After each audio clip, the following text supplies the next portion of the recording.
علیکم ورحمۃ اللہ وبرکاتہ۔ بسم اللہ الرحمن الرحیم، الحمد للہ رب العالمین، والصلاة والسلام علی اشرف الانبیاء والمرسلین، نبینا محمد وعلی آلہ وصحبہ اجمعین، اما بعد فاعوذ باللہ من الشیطان الرجیم، وما آتاکم الرسول فخذوہ وما نہاکم عنہ فانتہوا واتقوا اللہ ان اللہ شدید العقاب۔ برادران اسلام اور عزیز بھائیو، قرآن کریم کی جو آیت پڑھی گئی، اس آیت میں اللہ رب العالمین نے بیان فرمایا، رسول تمہیں جو کچھ دیں انہیں لے لو اور جن سے منع فرمائیں ان سے باز آ جاؤ، اللہ سے ڈرو، اللہ تعالیٰ بہت ہی سخت سزا دینے والا ہے۔ اس آیت میں اللہ رب العالمین نے ہمیں اور آپ کو حکم دیا کہ ہم رسول اللہ صلی اللہ علیہ وسلم کی سنت پر عمل کریں، اللہ کے نبی صلی اللہ علیہ وسلم کی اطاعت کریں، اللہ رب العالمین کی اطاعت کریں اور اس کے رسول کی اطاعت کریں، وَأَطِيعُوا اللَّهَ وَأَطِيعُوا الرَّسُولَ۔ تو اللہ کی اطاعت اور اس کے رسول کی اطاعت ہم پر فرض ہے۔ اگر ہم رسول اللہ صلی اللہ علیہ وسلم کی اطاعت کرتے ہیں تو ہم آپ کا احترام بجا لاتے ہیں۔ اگر ہم رسول اللہ صلی اللہ علیہ وسلم کی اطاعت نہیں کرتے، آپ کے فرامین کے مطابق زندگی نہیں گزارتے، اپنی مرضی چلانے کی کوشش کرتے ہیں دین کے معاملے میں، تو اس کا مطلب یہ ہے کہ ہم اور آپ رسول اللہ صلی اللہ علیہ وسلم کی وہ توقیر نہیں کرتے جس توقیر کا اللہ رب العالمین نے حکم دیا ہے۔ رسول اللہ صلی اللہ علیہ وسلم کی رمضان کے مہینے میں سنتوں کا جاننا کیوں ضروری ہے؟ وہ اس لیے کہ ہم اپنی زندگی رسول اللہ صلی اللہ علیہ وسلم کے مطابق ڈھالیں اور ہمارا جو بھی عمل ہو وہ اللہ کے ہاں مقبول ہو، کیونکہ عمل کی قبولیت کے لیے جو شرط بیان کی گئی ہے وہ رسول اللہ صلی اللہ علیہ وسلم کی سنت ہے، پھر اس کے بعد اخلاص ہے۔ اگر آدمی اخلاص کے ساتھ عمل کرتا ہے، سنت کے مطابق نہیں ہے، تو بھی عمل مقبول نہیں، اور اگر سنت کے مطابق ہے، اخلاص نہیں ہے، تو بھی عمل مقبول نہیں۔ اخلاص کا الٹا ریاکاری ہے، ریاکاری والا کوئی بھی عمل اللہ تعالیٰ قبول نہیں فرماتا ہے۔ تو عمل کے لیے یہ دونوں شرطیں لازم اور ملزوم ہیں۔ اللہ کے نبی صلی اللہ علیہ وسلم رمضان کے مہینے میں جو سب سے پہلا عمل کرتے تھے روزہ رکھنا، تو اللہ کے نبی صلی اللہ علیہ وسلم روزہ رکھتے تھے اور سحری کا اہتمام کرتے تھے۔ اللہ کے نبی صلی اللہ علیہ وسلم سحری کا اہتمام کرتے تھے۔ آپ نے ایک حدیث کے اندر بیان فرمایا، من لم یبیت الصیام فلا صیام لہ، جو رات کے وقت ہی نیت نہ کرے روزے کی، اس کا کوئی روزہ نہیں۔ تو جب آپ سحری کے لیے بیدار ہوں گے، آپ سحری کھانے کے لیے اٹھیں گے اور آپ سحری تناول کریں گے، تو نیت اس کے اندر شامل ہو گئی۔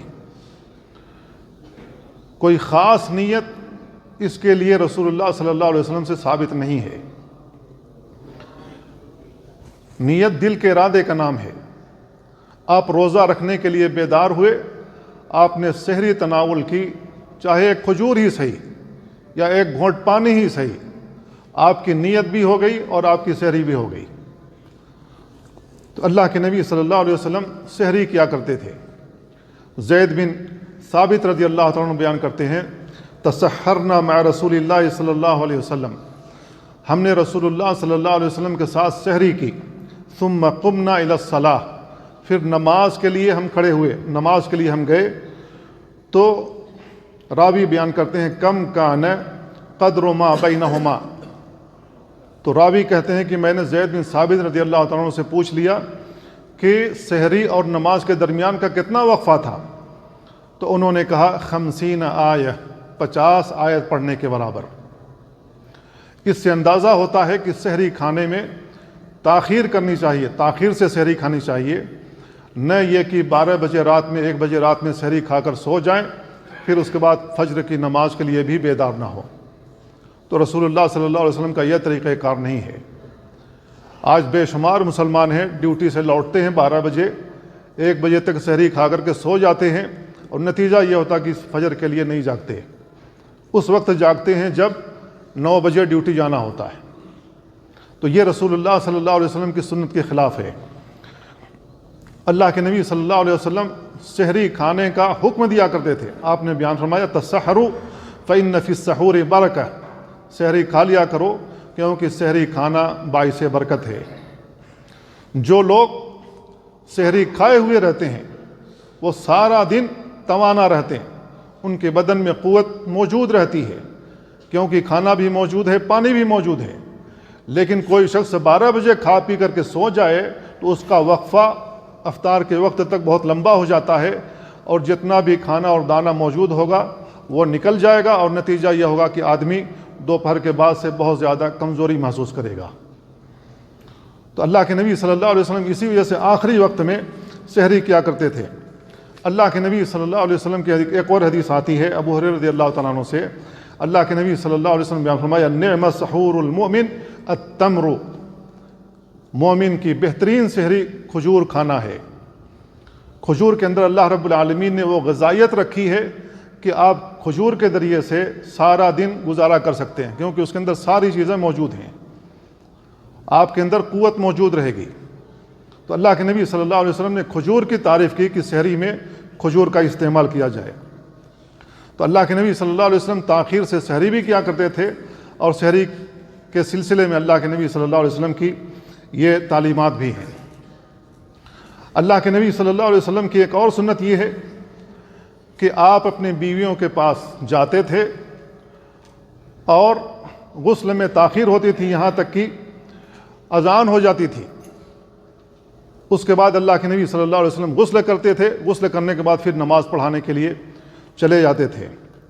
ام المومنین عائشہ رضی اللہ تعالیٰ عنہ اور ام سلمہ رضی اللہ تعالیٰ عنہ کہتی ہیں ان رسول اللہ صلی اللہ علیہ وسلم لیصبح جنبا من جماع غیر احتلام فی رمضان ثم یصوم، اللہ کے نبی صلی اللہ علیہ وسلم جنابت کی حالت میں صبح کرتے تھے، جماع کی صورت میں آپ جنابت کی حالت میں صبح کرتے تھے، احتلام آپ کو نہیں ہوتا تھا رمضان کے مہینے میں، پھر آپ روزہ رکھتے تھے۔ یعنی اگر فجر کا وقت آ گیا، اذان ہو گئی ہے، آپ کو احتلام ہوا ہو یا بیوی کے پاس گئے ہوں، دونوں صورت میں آپ کا روزہ درست ہے، روزے پر کوئی فرق نہیں پڑے گا، کیونکہ رسول اللہ صلی اللہ علیہ وسلم کی یہ حدیث موجود ہے صحیح بخاری میں۔ پھر اس کے بعد آپ غسل کریں، غسل کر کے آپ نماز پڑھنے کے لیے جا سکتے ہیں۔ ام المومنین عائشہ رضی اللہ تعالیٰ عنہ کی ایک اور روایت آتی ہے کہ ایک آدمی رسول اللہ صلی اللہ علیہ وسلم کے پاس آیا فتویٰ پوچھنے کے لیے۔ ام المومنین عائشہ رضی اللہ تعالیٰ عنہ دروازے کے پیچھے سے اس آدمی کی بات سن رہی تھی۔ اس نے کہا اے اللہ کے رسول تدرکنی الصلاۃ وانا جنب فاصوم، اے اللہ کے نبی نماز کا وقت مجھے آ پہنچتا ہے اور میں حالت جنابت میں ہوتا ہوں، تو کیا میں اپنا روزہ پورا کروں، روزہ رکھوں؟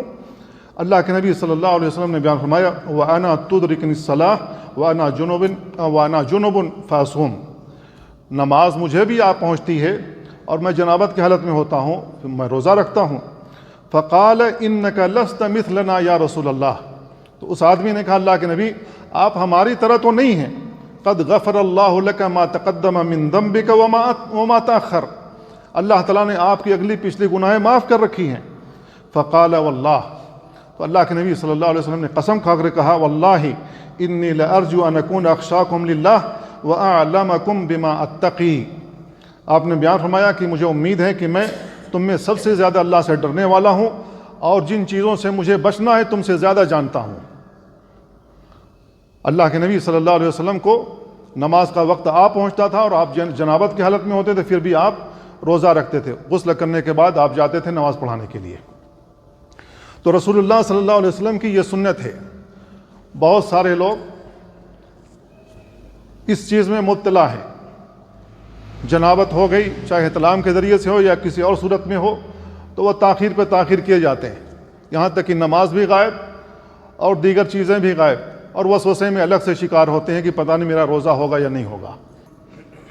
اللہ کے نبی صلی اللہ علیہ وسلم کی ایک اور سنت ہے، روزے کی حالت میں اللہ کے نبی صلی اللہ علیہ وسلم آپ اپنے بعض بیویوں کا بوسہ بھی لے لیا کرتے تھے، پیار بھی کر لیا کرتے تھے، آپ کے روزے پر کوئی فرق نہیں آتا تھا۔ ام المومنین عائشہ رضی اللہ تعالیٰ عنہ کہتے ہیں کان رسول اللہ صلی اللہ علیہ وسلم یقبل وہو صائم، اللہ کے نبی صلی اللہ علیہ وسلم بوسہ لیا کرتے تھے روزے کی حالت میں، ویباشر وہو صائم، اور آپ مباشرت کرتے تھے روزے کی حالت میں۔ مباشرت کا مطلب یہ ہے بوس و کنار یا عورت کے ساتھ لطف اندوز ہونا۔ مباشرت صرف جماع کے معنی میں نہیں آتا ہے، لطف اندوز ہونے کے معنی میں بھی آتا ہے۔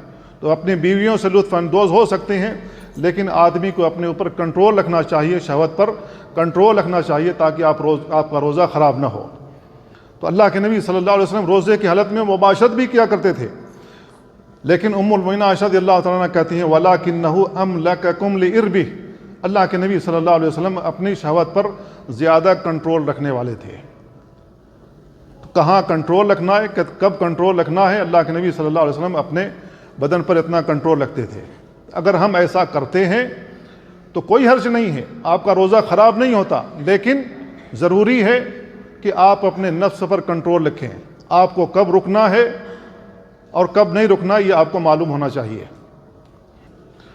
گرمی کا مہینہ ہو، آپ کو پیاس زیادہ لگی ہو تو آپ اپنے سر پر پانی ڈال سکتے ہیں، آپ غسل کر سکتے ہیں روزے کی حالت میں۔ نبی کریم صلی اللہ علیہ وسلم کے بعد صحابہ بیان کرتے ہیں لقد رأيت رسول اللہ صلی اللہ علیہ وسلم بالعرج يصب على رأسه الماء وهو صائم من العطش او من الحر، بیان کرتے ہیں کہ میں نے رسول اللہ صلی اللہ علیہ وسلم کو مقام عرج میں دیکھا، مکہ اور مدینہ کے درمیان کوئی جگہ ہے، کہا کہ میں نے مقام عرج میں رسول اللہ صلی اللہ علیہ وسلم کو دیکھا کہ آپ اپنے سر پر روزے کی حالت میں پانی ڈال رہے تھے، پیاس کی وجہ سے، پیاس کی شدت کی وجہ سے، یا بہت زیادہ گرمی تھی، گرمی سے بچنے کے لیے۔ تو آپ اپنے سر پر پانی ڈال سکتے ہیں یا کپڑا گیلا کر کے اپنے سر پر رکھ سکتے ہیں۔ اسی طریقے سے روزے کی حالت میں غسل بھی کر سکتے ہیں، لیکن اس میں شرط یہ ہے کہ آپ ناک میں جب پانی ڈالیں یا منہ میں پانی ڈال کر کلی کریں تو حلق کے اندر پانی نہیں جانا چاہیے۔ اتنی احتیاط کے ساتھ غسل کرنا ہے۔ اللہ کے نبی صلی اللہ علیہ وسلم کی ایک سنت یہ بھی ہے، سفر کی حالت میں کبھی آپ روزہ رکھتے تھے، کبھی نہیں رکھتے تھے، کبھی اول نہار میں روزہ رکھا یہاں تک کہ دوپہر ہو گیا، پھر اس کے بعد دوپہر کے بعد عصر کے وقت یا عصر بعد آپ نے روزہ افطار کر لیا۔ سفر کی حالت میں اللہ کے نبی صلی اللہ علیہ وسلم سے ایسا کرنا ثابت ہے۔ ابو الدرداء رضی اللہ تعالیٰ عنہ بیان کرتے ہیں خرجنا مع رسول اللہ صلی اللہ علیہ وسلم فی شہر رمضان فی حر شدید، ہم رسول اللہ صلی اللہ علیہ وسلم کے ساتھ رمضان کے مہینے میں، سخت گرمی کے مہینے میں نکلے، یہاں تک کہ ہم میں کا ہر شخص گرمی کی وجہ سے اپنے سر پر اپنے ہاتھ کو رکھ لیتا تھا گرمی سے بچانے کے لیے، اور ہم میں رسول اللہ صلی اللہ علیہ وسلم سوائے ہم میں رسول اللہ صلی اللہ علیہ وسلم کے سوا کوئی اور روزہ نہیں ہوتا تھا، اور عبداللہ ابن رواحہ رضی اللہ تعالیٰ عنہ کے علاوہ کوئی روزہ نہیں رکھتا تھا۔ یعنی سخت گرمی کے مہینے میں یہ لوگ مسافر ہوتے تھے، تو سوائے دو لوگوں کے، عبداللہ ابن رواحہ اور رسول اللہ صلی اللہ علیہ وسلم کے علاوہ باقی لوگ روزہ افطار کر لیتے تھے، اور یہ دونوں روزہ رکھے ہوئے رہتے تھے۔ ابن عباس رضی اللہ عنہ بیان کرتے ہیں ان رسول اللہ صلی اللہ علیہ وسلم خرج عام الفتح فی رمضان، اللہ کے نبی صلی اللہ علیہ وسلم فتح مکہ کے سال رمضان میں نکلے، فصام، آپ نے روزہ رکھا، حتی بلغ القدید افطر، یہاں تک کہ مقام قدید میں پہنچے تو آپ نے افطار کیا، فافطر الناس، تو تمام صحابہ نے بھی افطار کر لیا۔ جب دیکھا کہ رسول اللہ صلی اللہ علیہ وسلم نے روزہ افطار کر لیا تو تمام صحابہ نے بھی روزہ افطار کر لیا۔ ایک اور روایت جابر رضی اللہ عنہ سے مروی ہے ان رسول اللہ صلی اللہ علیہ وسلم خرج عام الفتح الى مکہ فی رمضان، رمضان کے مہینے میں رسول اللہ صلی اللہ علیہ وسلم نکلے فتح مکہ کے لیے، فصام حتی بلغ قراء الغمیم، تو اللہ کے نبی صلی اللہ علیہ وسلم نے روزہ رکھا یہاں تک کہ قراء الغمیم نامی جگہ میں پہنچے، فصام الناس، تو لوگوں نے بھی روزہ رکھا ہوا تھا، ثم دعا بقدح ماء، پھر اللہ کے نبی صلی اللہ علیہ وسلم نے ایک پیالہ پانی منگایا، فرفعہ، اللہ کے نبی صلی اللہ علیہ وسلم نے اس پیالے کو لوگوں کے سامنے کیا، بلند کیا، حتی نظر الناس الیہ، یہاں تک کہ لوگوں نے دیکھ لیا، ثم شرب، اللہ کے نبی صلی اللہ علیہ وسلم نے پھر اس کو پی لیا، فقیل لہ بعد ذلک، جب اللہ کے نبی صلی اللہ علیہ وسلم نے پانی پی لیا، اپنا روزہ توڑ لیا، تو اللہ کے نبی صلی اللہ علیہ وسلم کو بتایا گیا ان بعد الناس قد صام، اللہ کے نبی آپ نے روزہ توڑ لیا لیکن بعض لوگوں نے روزہ نہیں توڑا۔ فقال اولئک الوصاہ اولئک الوصاہ، اللہ کے نبی صلی اللہ علیہ وسلم نے بیان فرمایا کہ نافرمان لوگ ہیں، نافرمان لوگ ہیں۔ جب انہوں نے رسول اللہ صلی اللہ علیہ وسلم کو دیکھ لیا کہ اللہ کے نبی نے روزہ توڑ لیا ہے تو ان کو بھی روزہ توڑنا چاہیے، کیونکہ رسول اللہ صلی اللہ علیہ وسلم کی یہ سنت ہے۔ آپ نے دکھایا میں روزہ توڑ رہا ہوں، کس لیے دکھایا؟ تاکہ وہ بھی روزہ توڑ لیں، بدن میں قوت موجود رہے۔ تو اس حالت میں جن لوگوں نے رسول اللہ صلی اللہ علیہ وسلم کے ساتھ روزہ اپنا نہیں توڑا، اللہ کے نبی نے بیان فرمایا وہ نافرمان لوگ ہیں۔ تو آپ سمجھ سکتے ہیں کہ کیسے اللہ کے نبی صلی اللہ علیہ وسلم کی نافرمانی ہو جاتی ہے۔ ایک اور حدیث ابو سعید خدری رضی اللہ تعالیٰ عنہ کی آتی ہے، انہوں نے کہا غزونا مع رسول اللہ صلی اللہ علیہ وسلم لست عشرۃ مدت من رمضان، 16 رمضان کے بعد ہم نے رسول اللہ صلی اللہ علیہ وسلم کے ساتھ غزوہ کیا، جنگ کے لیے نکلے۔ فمنا من صام، ہم میں سے بعض لوگوں نے روزہ رکھا، ومنا من افطر، ہم میں سے بعض لوگوں نے افطار کر لیا۔ فلم يعيب الصائم على المفطر، جنہوں نے روزہ افطار کر لیا تھا روزے داروں نے ان پر عیب نہیں لگایا، ولا المفطر على الصائم، اور نہ افطار کرنے والے نے روزہ رکھنے والے پر کوئی عیب لگایا، کوئی عیب جوئی نہیں کی۔ گویا کہ یہ ایک سہولت ہے، جو شخص چاہے اپنے بدن کے اندر قوت پاتا ہے وہ روزہ رکھ لے، جو بدن کے اندر قوت نہیں پاتا وہ اپنا روزہ افطار کر لے۔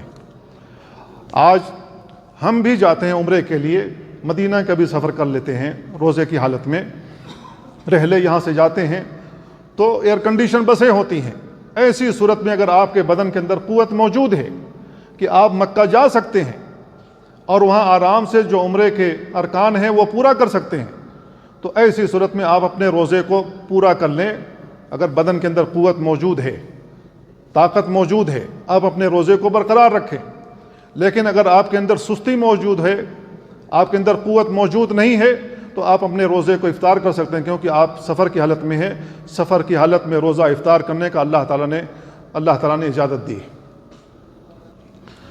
اللہ کے نبی صلی اللہ علیہ وسلم کی ایک اور سنت ہے، وہ سنت یہ ہے کہ غروب آفتاب کے فوراً بعد اپنا روزہ افطار کر لیا جائے۔ جو ہی سورج غروب ہو اسی وقت ہمیں اپنا روزہ افطار کر لینا چاہیے، لیکن اس کے لیے یہ متحقق ہونا چاہیے کہ سورج غروب ہوا ہے یا نہیں ہوا ہے۔ سورج غروب ہونے سے پہلے روزہ افطار نہیں کرنا ہے، سورج جب غروب ہو جائے اس کے بعد آپ کو روزہ افطار کرنا ہے۔ اللہ کے نبی صلی اللہ علیہ وسلم روزہ افطار کرنے کے لیے روزہ افطار جلدی کرتے تھے اور جلدی کرنے کا حکم بھی دیتے تھے۔ اللہ کے نبی صلی اللہ علیہ وسلم کا طریقہ کار یہ ہوتا تھا کہ اگر آپ کے پاس تر کھجور ہو تو تر کھجور سے روزہ افطار کرتے تھے، اگر تر کھجور موجود نہیں ہے تو پانی کے ذریعے افطار کرتے تھے۔ سہل بن سعد رضی اللہ تعالیٰ عنہ کی روایت آتی ہے، اللہ کے نبی صلی اللہ علیہ وسلم نے بیان فرمایا لا یزال الناس بخیر ما عجل الفطر، لوگ ہمیشہ بھلائی میں رہیں گے جب تک افطار میں جلدی کریں گے۔ یہ صحیح بخاری کی روایت ہے۔ اللہ کے نبی صلی اللہ علیہ وسلم کی ایک اور حدیث آتی ہے اذا اقبل اللیل من ها هنا وادبر النهار من ها هنا وغربت الشمس فقد افطر الصائم، کہ جب رات یہاں سے آ جائے اور دن یہاں سے پشت پھیر لے اور سورج غروب ہو جائے تو روزہ دار نے اپنا روزہ افطار کر لیا۔ اللہ کے نبی صلی اللہ علیہ وسلم نے اس حدیث میں لفظ غربت الشمس کہا ہے، سورج غروب ہو جائے، تو گویا کہ آدمی نے اپنا روزہ افطار کر لیا، یعنی روزے کا وقت، روزہ توڑنے کا یا روزہ کھولنے کا وقت ہو چکا۔ ابو عطیہ کہتے ہیں دخلت انا و مسروق علی عائشہ رضی اللہ عنہا، میں اور مسروق تابعی ہیں، ام المومنین عائشہ رضی اللہ تعالیٰ عنہ کے پاس گئے، فقال لها مسروق، تو مسروق نے کہا رجلان من اصحاب محمد صلی اللہ علیہ وسلم کلاہما لا یعلو عن الخیر، رسول اللہ صلی اللہ علیہ وسلم کے صحابہ میں سے دو ایسے لوگ ہیں جو خیر کے بھلائی کے کاموں سے پیچھے نہیں رہتے، احدہما یعجل المغرب والافطار، ان میں سے ایک صحابی ہیں جو مغرب اور افطار میں جلدی کرتے ہیں، والآخر یؤخر المغرب والافطار، اور دوسرے صحابی ہیں جو افطار میں اور مغرب کی نماز پڑھنے میں دیر کرتے ہیں۔ فقالت من یعجل المغرب تو ام المؤمنین عائشہ رضی اللہ تعالیٰ عنہ کہتی ہیں کہ مغرب میں جلدی کون کرتا ہے؟ مغرب میں اور افطار میں جلدی کون کرتا ہے؟ قال عبداللہ ابن مسعود رضی اللہ عنہ، تو انہوں نے کہا عبداللہ ابن مسعود رضی اللہ تعالیٰ عنہ ہے۔ قالت ہاکذا کان رسول اللہ صلی اللہ علیہ وسلم یصنع، رسول اللہ صلی اللہ علیہ وسلم ایسے ہی کیا کرتے تھے۔ معلوم کیا ہوا کہ اللہ کے نبی صلی اللہ علیہ وسلم افطار میں جلدی کرتے تھے۔ اللہ کے نبی صلی اللہ علیہ وسلم کی یہ سنت ہے، تو ہمیں افطار میں جلدی کرنا چاہیے، دیر نہیں کرنا چاہیے، تاخیر نہیں کرنا چاہیے، کیونکہ ابو ہریرہ رضی اللہ تعالیٰ عنہ کی ایک روایت آتی ہے، لا یزال الدین ظاہرا ما عجل الناس الفطر، ہمیشہ دین غالب رہے گا جب تک لوگ افطار میں جلدی کریں گے۔ فإن اليہود والنصارى یؤخرون، اس لیے کہ یہود و نصارہ افطار کرنے میں دیر کرتے ہیں۔ ایک اور روایت آتی ہے انہی کی، لا یزال الناس بخیر ما عجل الفطر، لوگ ہمیشہ بھلائی میں رہیں گے جب تک لوگ افطار میں جلدی کریں گے۔ فإن اليہود یؤخرون، اس لیے کہ یہودی تاخیر کرتے ہیں روزہ افطار کرنے میں۔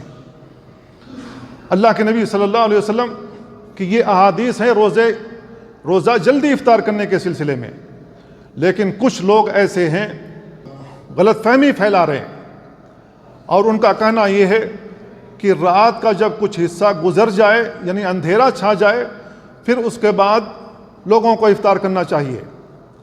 اور ان میں سے کچھ لوگ ایسے ہیں جو اپنے ہاتھ پر روؤں کو دیکھتے ہیں، جو بال اگے ہوئے رہتے ہیں، ان روؤں کو دیکھتے ہیں، جب تک وہ روئیں دکھ رہے ہوتے ہیں روزہ افطار نہیں کرتے، جب روئیں دکھنا بند ہو جاتے ہیں تاریکی کی وجہ سے، تب روزہ افطار کرتے ہیں، اور کہتے ہیں یہ درست ہے۔ ان کا استدلال کیا ہے؟ ان کا استدلال قرآن مجید کے ایک آیت سے ہے، ثم اتموا الصیام الی اللیل، سورہ بقرہ کی آیت ہے، پھر رات تک تم اپنے روزے کو پورا کرو۔ تو ان کا کہنا یہ ہے کہ رات اس کو کہتے ہیں جب اندھیرا چھا جائے، رات اس کو کہتے ہیں جب اندھیرا چھا جائے، سیاہی چھا جائے تو وہ رات ہے۔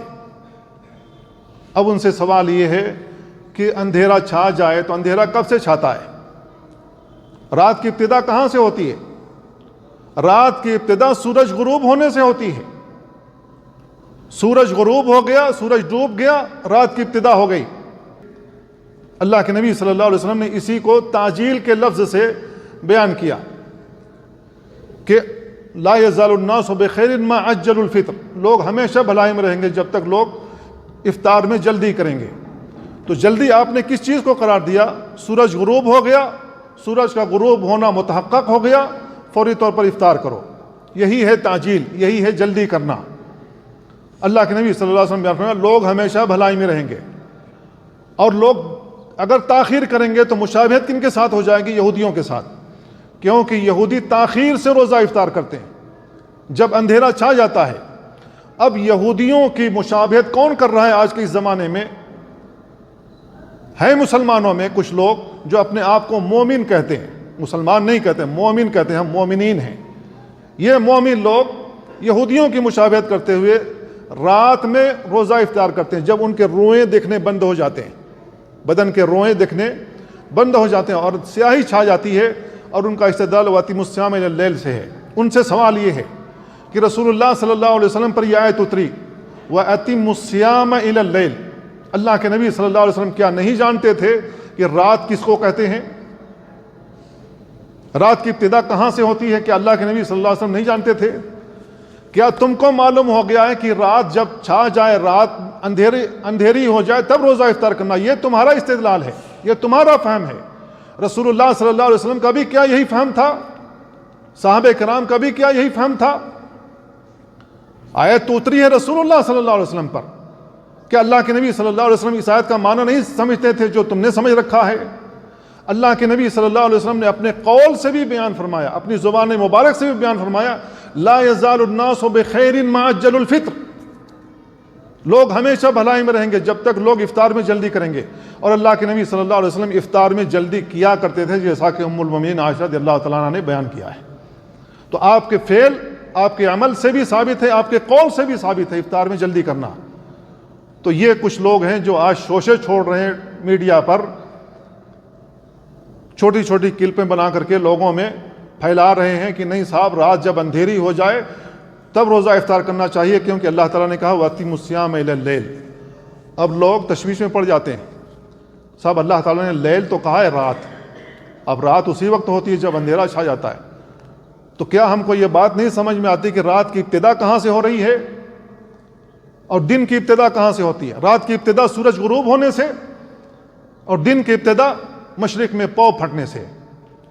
اللہ کے نبی صلی اللہ علیہ وسلم بیان فرمائے اذا اقبل اللیل من ها هنا وادبر النهار من ها هنا وغربت الشمس، جب رات یہاں سے آ جائے اور دن یہاں سے پشت پھیر لے اور سورج غروب ہو جائے، فقط افطر الصائم، تو روزے دار نے اپنا روزہ افطار کر لیا، انہیں روزہ کا وقت ہو چکا۔ تو کیا اللہ کے نبی صلی اللہ علیہ وسلم نہیں سمجھتے تھے؟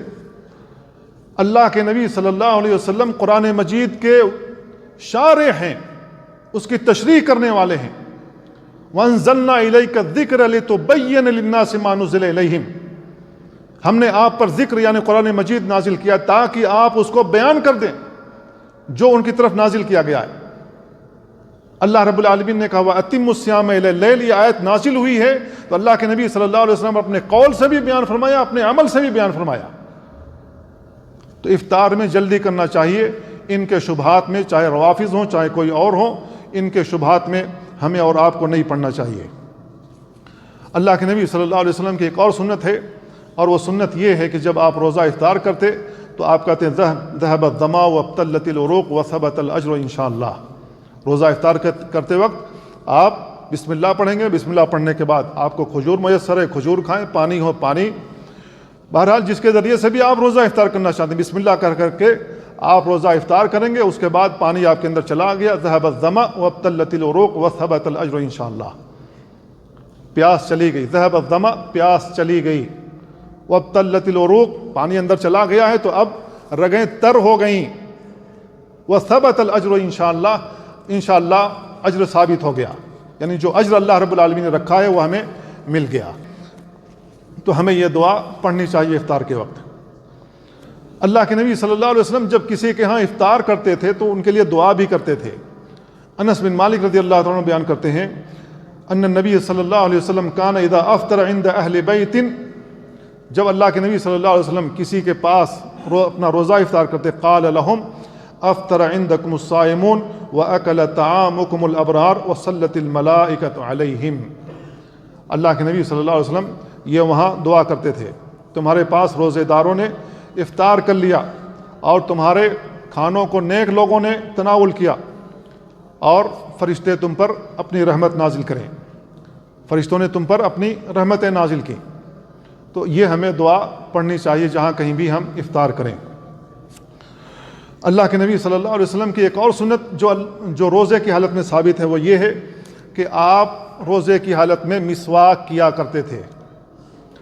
بہت سے لوگ جن کے پاس علم نہیں ہے اور کوئی مسواک کر رہا ہو، چاہے دوپہر کا وقت ہو چاہے عصر کا وقت ہو، تو لوگ ٹوکنے لگتے ہیں مسواک کیوں کر رہے ہو؟ تو اللہ کے نبی صلی اللہ علیہ وسلم سے ثابت ہے مسواک کرنا۔ عامر بن ربیعہ کہتے ہیں رأیت النبی صلی اللہ علیہ وسلم ما لا احصی، اللہ کے نبی صلی اللہ علیہ وسلم کو میں نے اتنی بار دیکھا ہے یہ تسوق کہ آپ مسواک کرتے تھے وہو صائم، روزے کی حالت میں۔ اللہ کے نبی صلی اللہ علیہ وسلم کو میں نے اتنی بار دیکھا ہے روزے کی حالت میں مسواک کرتے ہوئے کہ مجھے گنتی نہیں یاد ہے، اتنی بار میں نے دیکھا ہے۔ اللہ کے نبی صلی اللہ علیہ وسلم مسواک کیا کرتے تھے، تو روزے کی حالت میں مسواک کرنے سے آپ کا روزہ خراب نہیں ہوتا، روزہ مکروہ نہیں ہوتا، لیکن یہ ہے کہ آپ کے اندر جو مسواک کی نمی ہے اور جو تھوک ہے اس کو نگلے نہیں بلکہ اس کو باہر پھینک دیں۔ اگر مسواک کا کڑوا پن آپ کو منہ میں محسوس ہو رہا ہے تو اس کا کڑوا پن محسوس ہونے سے آپ کا روزہ مکروہ نہیں ہوگا، کیونکہ جب آپ منہ میں پانی ڈالتے ہیں تو پانی کی مٹھاس بھی منہ میں محسوس ہوتی ہے، پانی کی مٹھاس بھی منہ میں محسوس ہوتی ہے۔ پانی اگر کھارا ہے، نمکین ہے، تو اس کا کھارا پن منہ میں محسوس ہوتا ہے۔ تو کیا ہم کلی نہیں کرتے؟ وضو کرتے وقت کیا ہم کلی نہیں کرتے؟ کلی کرتے ہیں۔ تو منہ میں نمکین محسوس ہونے سے، پانی کا نمک محسوس ہونے سے یا پانی کی مٹھاس محسوس ہونے سے آپ کے روزے پر کوئی فرق نہیں پڑتا۔ اسی طریقے سے مسواک کا جو کڑوا پن ہے وہ بھی اگر منہ میں محسوس ہو تو اس سے کوئی روزے پر آپ کو فرق نہیں پڑتا، لیکن اس کے لیے ضروری ہے کہ حلق کے اندر وہ چیزیں نہ جائیں۔ اللہ کے نبی صلی اللہ علیہ وسلم کا ایک طریقہ کار، آپ کی سنت یہ ہے کہ آپ قیام اللیل کرتے تھے، تراویح کی نماز پڑھتے تھے۔ اللہ کے نبی صلی اللہ علیہ وسلم نے 3 دن جماعت کے ساتھ تراویح کی نماز پڑھائی ہے۔ اب یہاں پر کچھ لوگ اس مسئلے میں بھی شوشہ چھوڑنے کی کوشش کرتے ہیں اور مسلمانوں میں تشویش پیدا کرنے کی کوشش کرتے ہیں کہ تراویح کی نماز تو ہے ہی نہیں نبی صلی اللہ علیہ وسلم سے، اللہ کے نبی صلی اللہ علیہ وسلم نے کہاں نماز پڑھائی ہے؟ تو ان کے لیے عرض یہ ہے کہ اللہ کے نبی صلی اللہ علیہ وسلم نے 3 دن جماعت کے ساتھ تراویح کی نماز پڑھائی ہے۔ آپ نے لمبی نماز پڑھائی، آپ نے لمبی نماز پڑھائی آدھی رات تک پہلے دن، پھر اس کے بعد دوسرے دن اس سے لمبا کیا، تیسرے روز اللہ کے نبی نے اس سے لمبا کر دیا۔ یعنی صحابہ کہتے ہیں کہ اللہ کے نبی صلی اللہ علیہ وسلم نے اتنی لمبی نماز پڑھائی کہ ہمیں محسوس ہونے لگا کہ اب تو سحری کا وقت بھی ختم ہو جائے گا، سحری ہم سے فوت ہو جائے گی، اللہ کے نبی نے اتنی نماز پڑھائی۔ چوتھے روز اللہ کے نبی صلی اللہ علیہ وسلم کے صحابہ جن تک خبر پہنچی کہ اللہ کے نبی رات میں نماز پڑھا رہے ہیں وہ سارے چلے آئے مسجد میں۔ پہلے دن جن لوگوں کو خبر ہوئی انہوں نے اللہ کے نبی کے ساتھ نماز پڑھی، دوسرے روز جن لوگوں کو خبر ہوئی وہ اور زیادہ تعداد میں آ گئے، تیسرے روز مزید تعداد بڑھ گئی، چوتھے روز مسجد بھر گئی۔ صحابہ کرام کا طریقہ کار یہ ہوتا تھا کہ تراویح کی نماز میں لوگ آتے تھے، مسجدیں فل ہو جاتی تھیں۔ ہم مسلمان ہیں، کلمہ وہی پڑھ رہے ہیں جو ان صحابہ نے پڑھا تھا۔ رسول سے محبت کا دعویٰ جو ہم کرتے ہیں، صحابہ بھی اللہ کے نبی صلی اللہ علیہ وسلم سے محبت کرتے تھے، لیکن ان کا طریقہ کار اور ہمارا طریقہ کار کیا ہے دونوں کو دیکھنا چاہیے۔ ہمارا طریقہ کار یہ ہے، پہلی رمضان کو مسجد فل، اور جو رکعت بڑھتی جائیں گی پیچھے سے صف غائب ہونا شروع، دوسری رمضان کو اس سے کم، تیسری رمضان کو اس سے کم، یہاں تک کہ صرف ایک صف باقی رہ جاتی ہے اور رمضان ختم ہوتے ہوتے آدھی صف رہ جاتی ہے۔ ہمارا یہ حال ہے، ہمارا یہ عالم ہے، اور ہم کہتے ہیں ہم رسول اللہ صلی اللہ علیہ وسلم سے بڑے محبت کرنے والے لوگ ہیں۔ صحابہ کا طریقہ کار یہ تھا کہ جتنا دن گزرتا جا رہا ہے مسجد فل ہوتی جا رہی ہے، اور ہمارا طریقہ کار یہ ہے کہ صفیں غائب ہوتی جا رہی ہیں۔ تو اللہ کے نبی صلی اللہ علیہ وسلم کی حدیث آتی ہے ام المؤمنین عائشہ رضی اللہ تعالیٰ عنہ سے، ما کان رسول اللہ صلی اللہ علیہ وسلم یزید فی رمضان ولا فی غیرہ علی 11 رکعہ، رسول اللہ صلی اللہ علیہ وسلم رمضان میں اور غیر رمضان میں 11 رکعت سے زیادہ قیام اللیل نہیں کرتے تھے، رات کی نماز نہیں پڑھتے تھے۔ تو اس سلسلے میں احادیث بہت زیادہ ہیں۔ اللہ کے نبی صلی اللہ علیہ وسلم کا طریقہ کار رمضان کے مہینے میں یہ ہوتا تھا کہ آپ لوگوں کے ساتھ احسان کرتے تھے، بھلائی کرتے تھے، صدقہ و خیرات کرتے تھے۔ ابن عباس رضی اللہ تعالیٰ عنہ بیان کرتے ہیں، کان رسول اللہ صلی اللہ علیہ وسلم اجود الناس، اللہ کے نبی صلی اللہ علیہ وسلم لوگوں میں سب سے زیادہ سخی تھے۔ وکان اجود ما یکون فی رمضان، رمضان میں جب رسول اللہ صلی اللہ علیہ وسلم کی ملاقات جبریل سے ہوتی تھی اللہ کے نبی صلی اللہ علیہ وسلم اور بھی زیادہ سخی ہو جاتے تھے۔ وکان جبریل یلقاہ فی کل لیلۃ من رمضان، جبریل علیہ السلام اللہ کے نبی صلی اللہ علیہ وسلم کے پاس ہر روز رمضان میں آتے تھے، فیدارسہ القرآن، اللہ کے نبی صلی اللہ علیہ وسلم کو قرآن پڑھاتے تھے۔ فلرسول اللہ صلی اللہ علیہ وسلم حین یلقاہ جبریل اجود بالخیر من الریح المرسلہ، اللہ کے نبی صلی اللہ علیہ وسلم رمضان کے مہینے میں تیز و تند ہوا سے زیادہ سخی ہو جاتے تھے، یعنی سخاوت آپ کی اتنی زیادہ بڑھ جاتی تھی۔ تو رمضان کے مہینے میں رسول اللہ صلی اللہ علیہ وسلم کی سنت یہ ثابت ہے، تو ہمیں اس سنت کو بروئے کار لاتے ہوئے اس پر عمل بھی کرنا چاہیے۔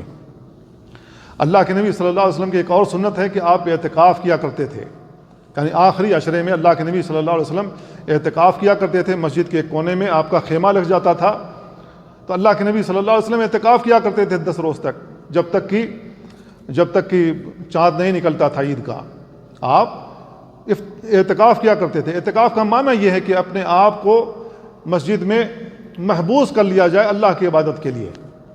تو اللہ کے نبی صلی اللہ علیہ وسلم جب اعتکاف کرتے تھے تو آپ اپنے گھر میں سوائے حاجت کے، اگر کوئی حاجت ہے، ضرورت ہے تو ہی جاتے تھے، ورنہ نہیں جاتے تھے، آپ اپنے اعتکاف گاہی میں موجود رہتے تھے۔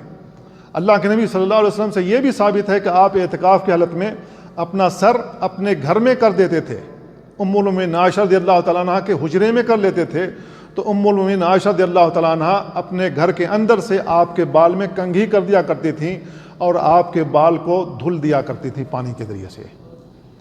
تو اللہ کے نبی صلی اللہ علیہ وسلم سے اعتکاف کی حالت میں اتنا ثابت ہے، بلا ضرورت اعتکاف گاہ سے باہر نہیں نکلنا چاہیے، اور اعتکاف جامع مسجد میں ہونا چاہیے۔ اللہ کے نبی صلی اللہ علیہ وسلم لیلۃ القدر کی تلاش کرتے تھے۔ اللہ کے نبی صلی اللہ علیہ وسلم کو بتایا گیا کہ آج لیلۃ القدر ہے، قدر کی رات آج ہے۔ اللہ کے نبی صلی اللہ علیہ وسلم خوشی خوشی نکلے گھر سے باہر لوگوں کو بتانے کے لیے کہ آج لیلۃ القدر ہوگی، آج کی رات قدر کی رات ہے، لہذا اجتہاد کرو، زیادہ عبادت میں لگے رہو۔ یہ بتانے کے لیے نکلی، دیکھا کچھ صحابہ جھگڑ رہے ہیں، کچھ صحابہ جھگڑ رہے ہیں۔ اللہ کے نبی صلی اللہ علیہ وسلم نے ان کا جھگڑا دور کیا، ان لوگوں کو دور کیا، الگ کیا، اور آپ بھول گئے کہ میں کیا بتانے کے لیے نکلا تھا۔ یہاں تک کہ جھگڑا جب ختم ہو گئی، اللہ کے نبی اپنے گھر میں چلے آئے، اور اللہ کے نبی صلی اللہ علیہ وسلم صحابہ کو نہیں بتا سکے کہ آج کی رات قدر کی رات ہے۔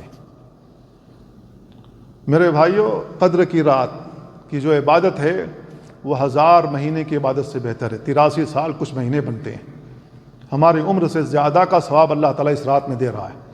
اسی وجہ سے رسول اللہ صلی اللہ علیہ وسلم اس رات کی تلاش میں لگے رہتے تھے کہ اللہ تعالیٰ مجھ کو یہ رات مل جائے۔ اللہ کے نبی صلی اللہ علیہ وسلم کی حدیث آتی ہے ام المؤمنین عائشہ رضی اللہ تعالیٰ عنہ سے، کان رسول اللہ صلی اللہ علیہ وسلم اذا دخل العشر احیا لیلہ، جب عشر اواخر آ جاتا تو آپ رات بھر جاگتے تھے، وایقظ اہلہ، اپنے گھر والوں کو بھی جگا کر رکھتے تھے، وشد مئزرہ، اپنی لگوٹی کس لیتے تھے، گویا کہ آپ کمر بستہ ہو جاتے تھے اللہ کی عبادت کے لیے۔ بیویوں سے گفتگو نہیں کرنا ہے، بچوں میں اپنا دل نہیں بہلانا ہے، بلکہ اللہ کی عبادت میں یکسو ہو جانا ہے۔ تو کھانے پینے کے لیے نہیں، چائے قہوہ پینے کے لیے نہیں، دیگیں پکانے یا بریانی کھانے کے لیے نہیں، بلکہ اللہ کی عبادت کے لیے اپنے آپ کو یکسو کر لیتے تھے۔ تو اللہ کے نبی صلی اللہ علیہ وسلم کی یہ چند سنتیں ہیں جو آپ سے ثابت ہیں، ہمیں ان سنتیں کے مطابق عمل کرنا چاہیے۔ اگر ہم عمل کرتے ہیں تو بہت زیادہ خیر و بھلائی حاصل کر لیں گے اور نبی کریم صلی اللہ علیہ وسلم کی سنت پر چل سکیں گے۔ اللہ تعالیٰ سے دعا اللہ ہم ان باتوں کو سمجھنے اور ان پر عمل کرنے کی توفیق عطا فرمائے۔ وصلی اللہ وسلم علی نبینا محمد وعلی آلہ وصحبہ اجمعین۔ السلام علیکم ورحمۃ اللہ۔